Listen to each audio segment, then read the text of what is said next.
So from here, we're going to get into some reactions that relate to these functional groups. And we're going to start with reduction. You may recall that previously we learned we could look at reduction reactions for aldehydes and ketones, and a reduction of an aldehyde or a ketone would lead to an alcohol. Same thing is true for a carboxylic acid.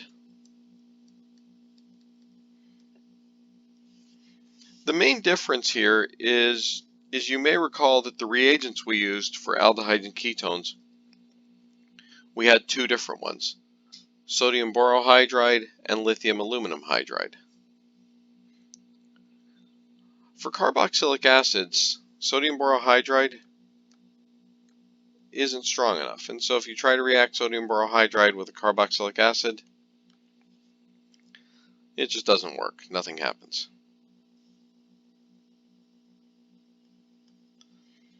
But if you use the stronger one, lithium aluminum hydride, or LAH,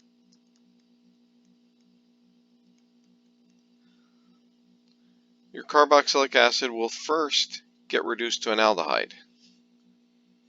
But it doesn't stop here, and that should make sense. We already learned that aldehydes get reduced to alcohols with LAH. So it should make sense that, if we have a carboxylic acid and that's less reactive and it forms an aldehyde partway through the reaction, that the aldehyde is just going to continue reacting to form the alcohol. So when you look at this reaction, starting materials to products, it looks like basically that this carbonyl went away. And in essence, that's what happened. But the fact is, it's actually a lot more complicated than that, because the reason that it happens is first we go to the aldehyde, and after the aldehyde forms, that aldehyde reacts a second time to form the alcohol.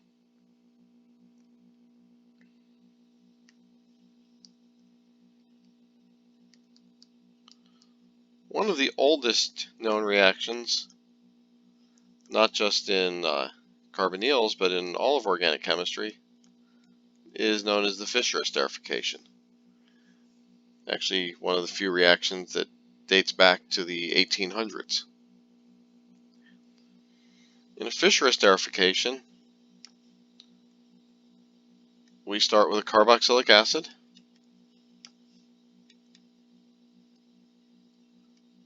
and we add an alcohol to that. And then we heat it up in the presence of an acid catalyst. And these two come together, forming this new bond here between the carbonyl of the carboxylic acid and the oxygen of the alcohol, and we form an ester.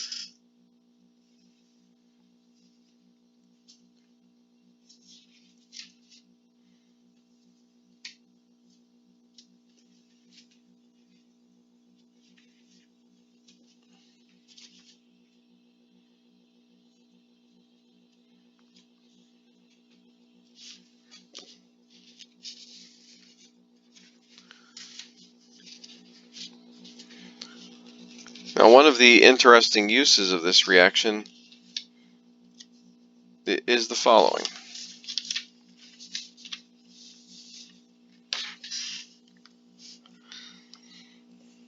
So we could start this reaction with a compound that has a carboxylic acid at both ends.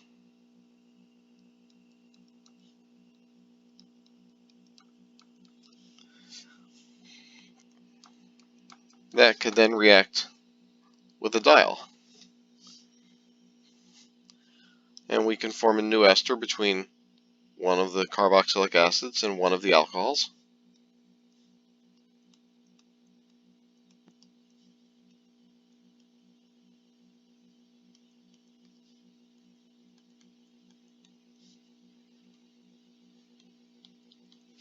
Like that. But notice that the molecule we've ended up with now still has a carboxylic acid at one end and an alcohol at the other end. So what's going to happen here? Well, this can continue to react, and you could put more of each and at the ends of the chain and just start to extend this molecule out.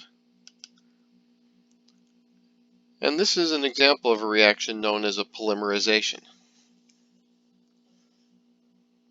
because it will just keep going until it uses up all of the starting materials.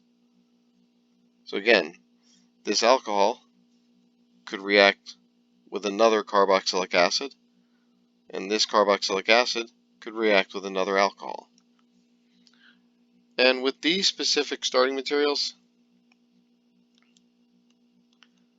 you make dacron. What is dacron? Well, dacron belongs to a class of compounds that you're probably familiar with. So what we've done, we've made a polymer of esters, or what we would call a polyester. And so whenever you see that term polyester used, to make clothing, as fabric, that's exactly what it means. It's, hundreds or thousands of a repeating unit of an ester put together. And it's made through this exact type of reaction.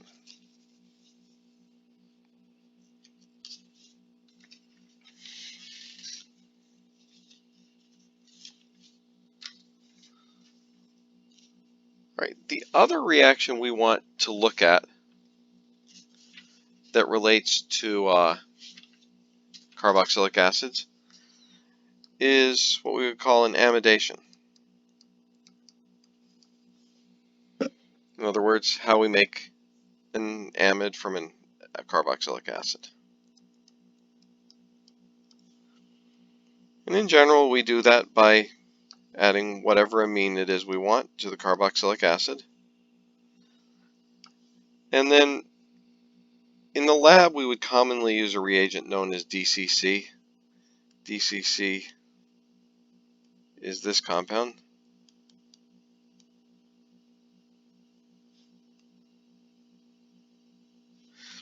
Dicyclohexyl carbodiimide. But in other cases, sometimes it's just done with heat. But the reaction is actually highly similar to what we just saw for esterification. The nitrogen of the amine, as opposed to the alcohol, it's now an amine, but the nitrogen of that amine reacts with the carbonyl to form an amide.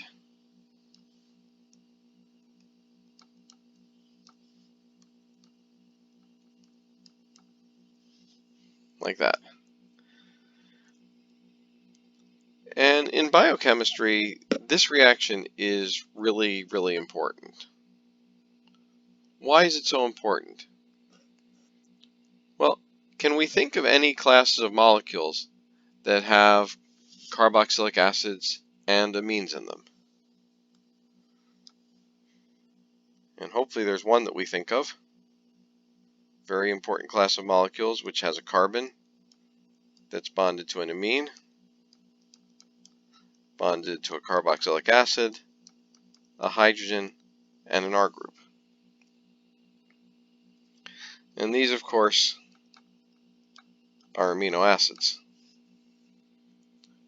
Now, what are amino acids used for? Well, primarily, amino acids are used to make proteins. How do proteins form? Well, let's look at two relatively simple amino acids.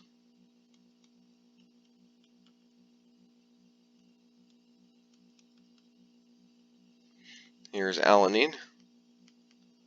For alanine, the R group is a methyl.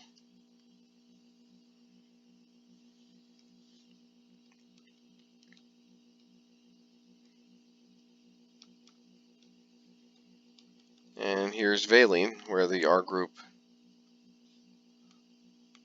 equals isopropyl. So what happens is we try to build proteins is that the carboxylic acid on one amino acid will react with the amine on the next amino acid, and we form a new amide bond. So this bond in red is the one that's formed.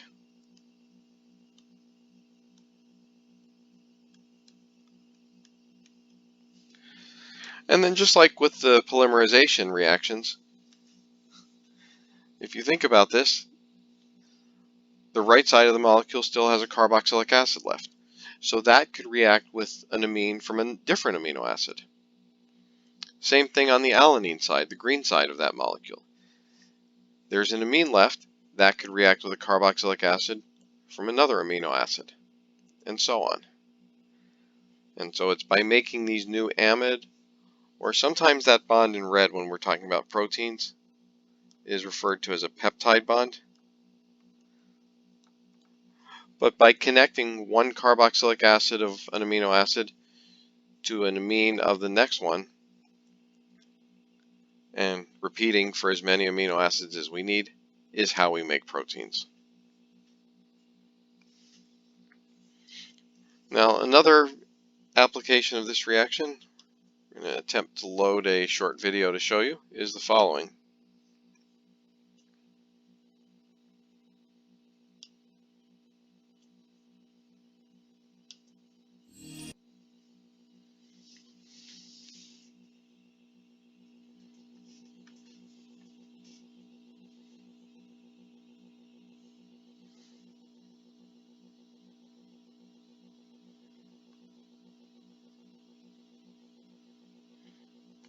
So what he has here is, up at the top left is a diamine.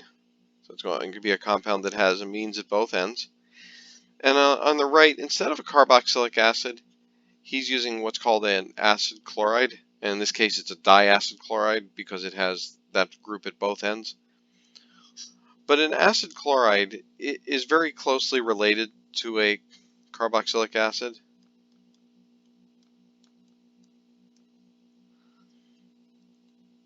It's a carboxylic acid where the OH group has been replaced by a chlorine. They're commonly used in biochemistry or in lab chemistry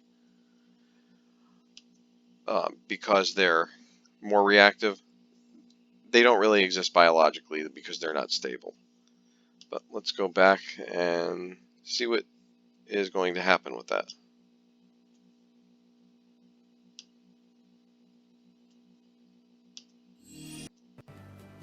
With semicoil.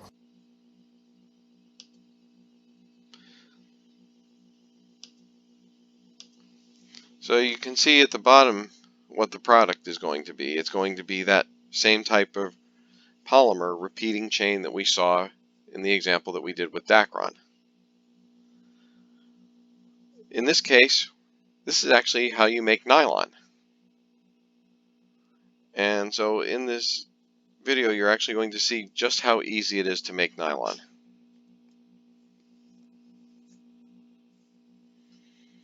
So there's the two solutions. The acid chloride is on the left, the diamine is on the right.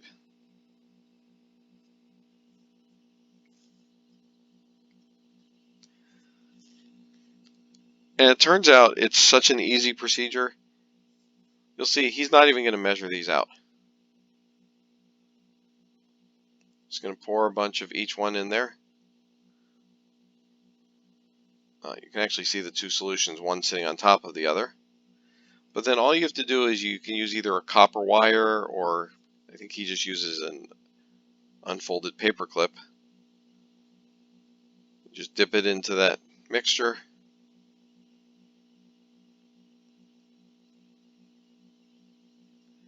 And you can pull these long strands of nylon right out of it.